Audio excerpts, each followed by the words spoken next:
This first one is from Suburban Fox. Love the name. And it is called, I had an anonymous stalker, then I discovered who he was. Dear Heather and Christy, I love your podcast and been a long-time listener, but first-time contributor. I love the sensitivity with which you treat the stories and your compassion for victims. Keep keeping it creepy. If you do end up using my story, please keep me anonymous for reasons which will become obvious as you read my story. Back in 2013, I began to get some odd text messages. They were always blank messages, as if someone had pressed only the space bar and sent it as a message. They were always from the same number, which was not one I had stored. At first, they were relatively infrequent and I just ignored them. But they started to become more frequent. It was always the same. A blank message from the same number, and by this point, in late 2013, they were coming to my phone every day. I never responded to them in any way. I tried to block the number, but back in 2013, it wasn't as simple to block a number as it is today. When I tried to block the number, it only meant I didn't get a notification when a message came in. When I opened my text message app, I could still see all these blank messages. I called my network provider to see if they could block the number, but was told they could not. The options they gave me were 1, change my number, or 2, contact the police. I was possibly being stubborn, but there was no way I was changing my number, which I'd had for over a decade, because of some anonymous weirdo. And at this point, calling the police seemed a bit drastic. So I did nothing. Over the next few months, the messages continued, but varied in frequency. Sometimes only a couple a week, but sometimes every day. Now it was 2014, around 6 months after the messages had started.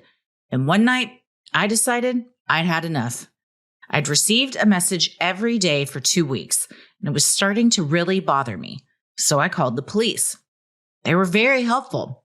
I live in Scotland, UK, and Scotland had very recently brought in some very robust stalking laws. The police officer on the phone told me that the law now stated that any action carried out on more than one occasion, which could reasonably be considered to cause fear or alarm, constituted stalking, and assured me that sending anonymous repeated text messages would definitely qualify. She asked me if I had any idea who might be sending the messages. I'd had a divorce in the preceding 5 years, and also a subsequent bad relationship. That's a whole other story. But the number which was sending the messages was definitely not the one I had stored for either of those men. The police officer told me to stay on the line and she would call the number. She warned me that it may well be a pay-as-you-go mobile, in which case it would be very hard to trace, but she felt it was worth trying. So try she did. And when she came back to me, she told me that the phone rang and went to voicemail and that it was a work mobile. She then told me the name of the company. And honest to God, I think my stomach just about fell out of my body and squelched on the floor, because the person who had been sending me these messages for months was none other than my only first cousin.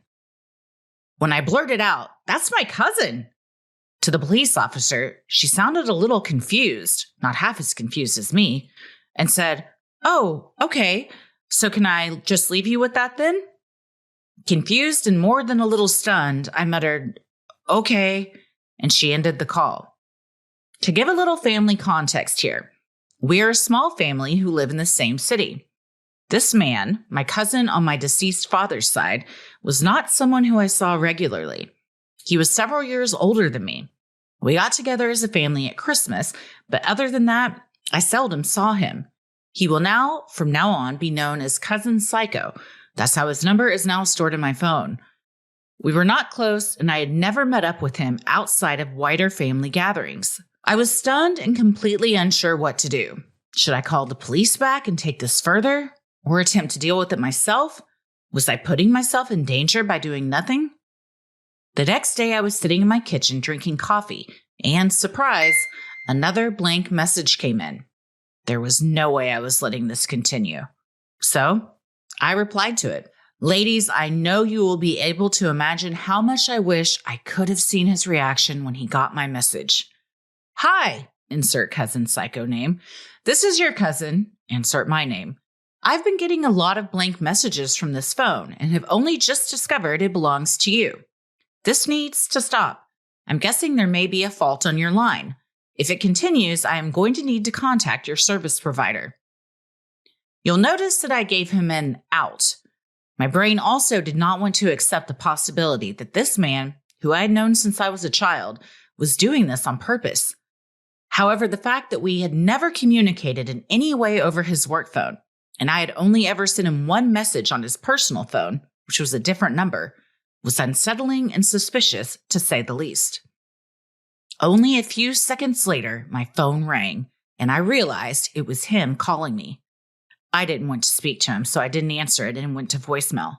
He left me a very flustered, and in retrospect, hilarious message, telling me he didn't understand this and he didn't even have my number stored in his phone. A little bit of me wanted to believe that this was some kind of network error. Was it possible that my number was being messaged accidentally every time he messaged someone else's? However, I realized I now would be able to test this. If the messages were an error and not under his conscious control, they would be likely to continue. If they stopped, then I would have to accept that, for whatever reason, he was doing this on purpose. It may not be a huge surprise for you ladies to learn that I never received another message from that number. To say this experience unnerved me was an understatement. This man knew where I lived. He had spent Christmas Day in my home, then sent me a message on the 26th of December. I still don't know what his motives were in doing this, but I have avoided being in his company ever since and have been known to make a few unkind jokes to my mother about him having a collection of human heads in his basement. I do wonder if I should have followed it up further, either by going back to the police or by confronting him in person. But in the end, as it stopped, I let it go. I sincerely hope he does not have a collection of heads in his basement and that he has learned from this and has not displayed any stalkerish tendencies towards any other women. If I ever heard the slightest whisper that he had, I would be there standing with them. And a righteously enraged Scottish woman is not someone to be messed with. Stalking is such an insipid and damaging crime. I'm aware my experience comes at the very low end of the stalking spectrum. But even I felt the fear and loss of control, feeling like there was a loose cannon in my life. Keep it creepy, ladies, but not so creepy that you anonymously stalk your cousin. Much love. What a stomach drop moment when the police officer's like, do you know this name? And you're like, yeah. Do you know this company? Well. Yeah. How bizarre. We were at Christmas together a minute ago. Yeah, I know exactly who that is. Yeah, it's when I read this, that was not at all what I was expecting, especially because there's not a huge relationship to go off of. So what was the motive? No, it's one thing if it's a colleague or somebody that you had dated and didn't date anymore. Not that it's ever right, but at least in your brain's like, oh, that makes sense. Mm-hmm. But the fact that it was like your cousin, I was trying to like search my mind, search the internet. Like, why do you even send just a single blank message unless it is to see that it's a working number and you're trying to like get a response out of them or just kind of be like, I know where you are and I can message you. I don't know. I think the test did it. Yeah. You're very correct, Suburban Fox. Once you told him that you knew what was up. And then it stopped. I mean, I don't think that's a coincidence.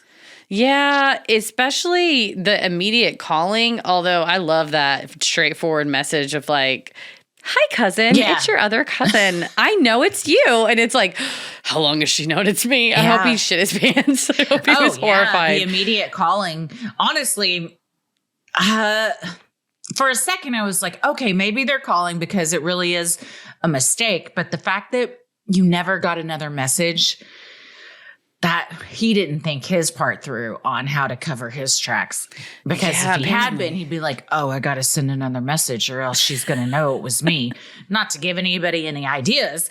Yeah. But clearly, it had to have been him. And why you would do that other than just, I don't know, something weird, some kind of weird obsession or just Fixation. Yeah, fixation is a good word for it.